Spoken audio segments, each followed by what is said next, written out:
Hi guys, போகிற போக்க பார்த்தா ஆண்ட்ராய்டெலாம் யூஸ் பண்ணவே கூடாது போல. ஆண்ட்ராய்டு யூஸ் பண்ணுறவங்கலாம் ஏதோ கொலை குத்தம் பண்ணுற மாதிரி பார்க்குறானுங்க இவங்க. எனக்கு ஒன்றுமே புரியல கைஸ். நம்ம வச்சுக்கிற ஃபோனே, நான் வச்சுக்கிற ஃபோனே 30,000. இது வாங்கிறதுக்கே நான் எவ்வளோ கஷ்டப்பட்டுருப்பேன். இதை யூஸ் பண்ணுறது வெளியே அப்படியே எடுத்து யூஸ் பண்ணாலே வந்து பெரிய குற்றவாளியை பார்க்குற மாதிரி பார்க்குறானுங்க. எனக்கே ஒன்றும் புரியல.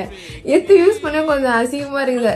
அவங்க பார்வையில் ஒரு மாதிரியாக பார்க்குறானுங்க. ஏன் யூஸ் பண்ண ஐஃபோன் தான் யூஸ் பண்ணணுமா? எனக்கு ஒன்றும் புரியல. 30,000 நமக்கு பெரிய விஷயம். இது எடுத்து பேசுகிறப்ப ஏதோ திருவிழாவில் பொம்மை ஃபோன் வாங்கி பேசுகிற மாதிரி அந்த மாதிரி ஒரு லுக்கை விட்றானுங்க.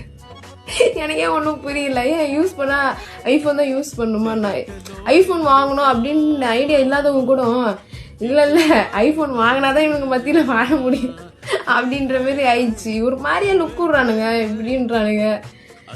என்ன இது எனக்கு ஒன்றும் புரியல. இந்தமாரி யாருக்காவது நடந்திருக்கா? நான் இன்னுமே வந்து ஆண்ட்ராய்டு தான் யூஸ் பண்ணுறேன், விவோ தான் யூஸ் பண்ணுறேன். ஆனால் எனக்கு இப்போ மைண்டில் இல்லை ஐஃபோன் வாங்கிடணும் போல அப்படி பார்க்குறானுங்க. வெளியே போனால் இதை எடுத்தா எனக்கு ஒன்றுமே புரியல. இப்போ நான் பார்க்குற ஒரு 12th படிக்கிற பொண்ணு கூட ஐஃபோன் தான் யூஸ் பண்ணுறாங்க. அந்த இடத்துல நமக்கு கொஞ்சம் அவமானமாக இது. வாங்க முடிஞ்சா வாங்க மாட்டோமாடா, ஏன்டா பார்வையிலே கொள்றீங்க. ஸோ இந்த மாதிரி யாருக்கா நடந்து இந்த கமெண்ட்ல சொல்லுங்க.